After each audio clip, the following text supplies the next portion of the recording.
It's snowing and it's sticking. C'est un truc de fou, il neige. Regardez. J'ai de la neige sur le bonnet.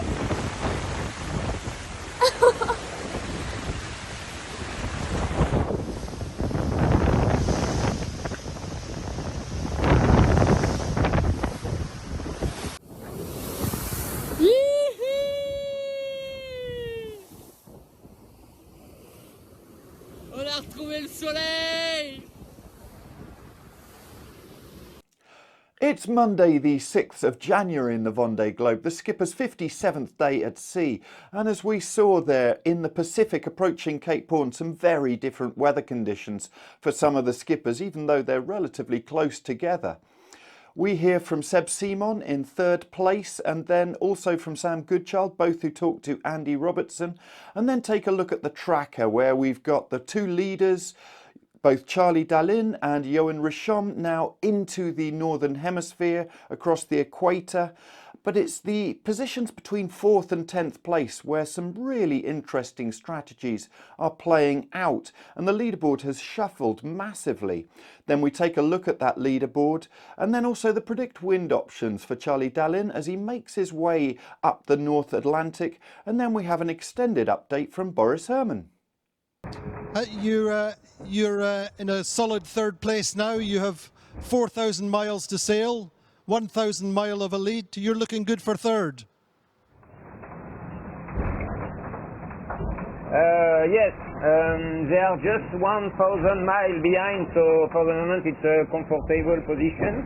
You know, it's winter in North Atlantic, so there is some low pressure. It's going from the west to the east, so I need to catch a good one, and we will see the condition. For the moment it's a bit too far to have a good weather forecast, but yeah, I'm expected some hard conditions. So for the moment I just look what can I expect, but yeah, for the moment I don't know. So that's why the race is not finished. I will probably meet some really hard conditions for the end of the race. So I need to stay focused on, yeah, just try to take care of the boat. Yeah, good. They got wind and sunshine, so I can't complain. It's better than the last few days. Another night with pretty changing conditions, so still haven't got much sleep yet, but the wind's meant to drop today. I'm looking forward to catching up on a bit of rest. You're managing to catch up a few miles on the guys in front. Yeah, finally it's my turn. Basically there's this light wind zone that we all have to go through. We're going to go for an inshore option, which probably means we might even get ahead of them on the tracker, and it's going to be who gets to cross through that light wind zone first, basically. And I have to wait 2 or 3 days to see which option pays. But I think the timing changes it quite a bit for us. We've got an inshore option which they didn't have. The tracker shows us both Charlie Dalin and Yoann Richomme into the Northern Hemisphere now, and taking a track just to the west of the Cape Verdes. Now, if we take a look, this would seem a little bit further east track than we would be expecting, but it's this light pressure that we can see to the north, which is probably on their minds. If we look forward 24 hours, we can see how that band of light pressure is a little bit less towards the east than the west, and go forward 48 hours, we can see how it's really developing that light pressure to the west. And so that is probably what they're looking at and trying to avoid. Behind the leading pair, Sébastien is making great progress along that South American coast and will be heading towards the equator. Importantly, he's on starboard jibe, which means that he can use that port foil and not that broken starboard foil, which is hampering his progress on that tack. Now, if we scroll down a little bit further, we can take a look at the group between 4th and 10th place. And this is where things get really interesting.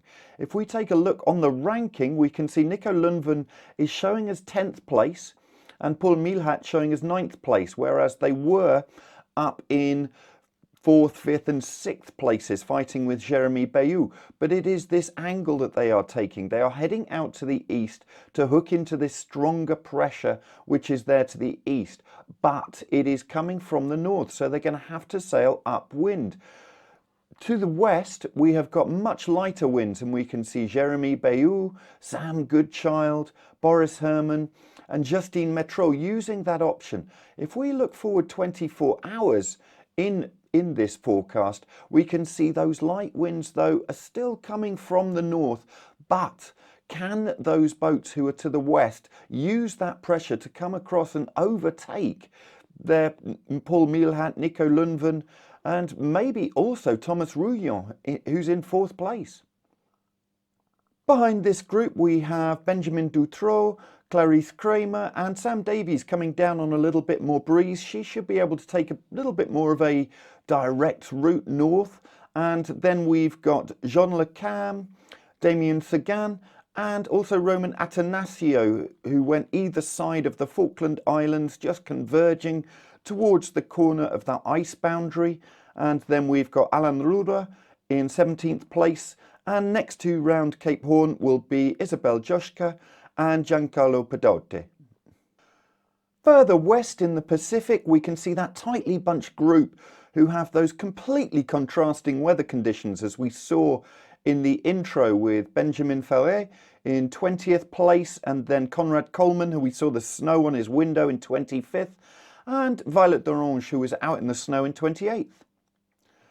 It's worth looking at this point as to where previous winners of the race would be at this point. And we can see the record holder, Armand Leclerc, would be off Rio de Janeiro when he won the race in 2016-17. And then in 2012-13, Francois Gabard would be just there, just off the ice gate of South America. And then a little bit further south, we can see in 2020-2021, Yannick Besteven would only just be making his way north towards the latitude of the Falkland Islands. The leaderboard at 0600 hours shows us that Charlie Dalin is making decent progress, even though he's in that intertropical convergence zone, the doldrums, 17.18 knots over the last 24 hours. But Yoann Richomme has gone slightly quicker, 18.54 knots, and so has closed the gap down to 86 nautical miles. Seb Simon making good progress along that South American coast, 18.25 knots. But it's this group from 4th to 10th place where the interest really is. Thomas Rouillon, only 9.48 knots over the last 24 hours. And then in 9th and 10th, look at that group who's gone out to the east. Paul Milhat, Nico Lundven, 6.02 and 10.14 knots respectively. Whereas the group between 5th and 8th place, we've got speeds Jeremy Bayou, 14.28 knots. And then look at Justine Metro in 8th, 17.95 knots over the last 24 hours. The predict wind routing options for Charlie Dalin, compiled by sailworld.com's New Zealand editor Richard Gladwell, shows that he's using the northeasterly breeze past the Cape Verde Islands as they approach that light winds that we saw on the tracker. It's then hooking into this low pressure system which is coming across from west to east on the Atlantic, with all of the routing options now going to the east of the Azores. After this point is where it gets interesting. You can see how he's using that eastern side of the low pressure system, but it shows at the moment, as you look into Monday the 13th and Tuesday the 14th of January, that there's a breeze coming in from the east, and that we'll have to see how it plays out, as it's quite a way out on the weather forecast, and that would mean an upwind finish, which of course provides different options for both him and Richomme. Hello everyone, welcome to 2025, to my first longer update, spoken update. It is January the 5th, the 57th day at sea. I just did an update, weather routing as far as the weather would look out, the weather model, and that has me in 15 days, approximately 15-16 days at the Azores, and from there, as you can imagine, it's still a few days to get home. My best guess would be 21 days from here to the finish, and it could be obviously longer, as always. So an ETA 24th would be my guess. That would be 76 days. I would like to know your guess, and we call that the Navigator Trophy, where of course we will think of a great prize. I let our team arrange this, so the Navigator Trophy here was, I opened that. My guess of ETA is the 24th January 2025 in Les Sables d'Olonne on the finish line at 1800 UTC. And now it's your turn. Apart from that, you might wonder what's going on with my eye. Last night the boat was jumping, flying. We have rough sea states since a long time with this big low pressure here. And even still now the sea is not very smooth. And I was stacking bags like we always do when the wind changes to adjust the longitudinal center of gravity of the boat. I was moving bags forward, and while lifting one bag, the boat did a jump and I moved the bag right into my eye. Luckily nothing happened, it's just a scratch. And another secret I want to tell you is that this morning I went on deck naked. Why? Because we are here in the zone with the ideal temperature. It is neither too hot, neither too warm. The sea has just the temperature of actually waking me up when I came out of the bunk and needed to go forward to put the J0. Instead of putting these things on, which are a bit damp now, I was just going as I am. And that was a really nice wake up. So the spirits are high, the mood is good. Me and the boat are okay. I didn't sleep much in the last couple of days. It's with these ever-changing conditions, gusts and the swell and crossed sea, it's really hard to make the boat move nicely and stick to the Sam Goodchild who is doing a great job and really fast. And so once I finished this maneuver this morning, I looked up and I changed the backstay from the jib that I used to the code 0, which is at the top of the mast, and then the backstay has to also pull on the top of the mast. And this is adjusted with a rope that pulls sideways. And that rope I could then see when it was east that it's broken. I mean, the cover is broken. That means tomorrow or the day after, when the weather is the sea state will permit, I will go up and try to put this cover with tape and some stitching to secure it a bit. You know, I'm afraid of heights, so I have a bit of time to mentally prepare for that.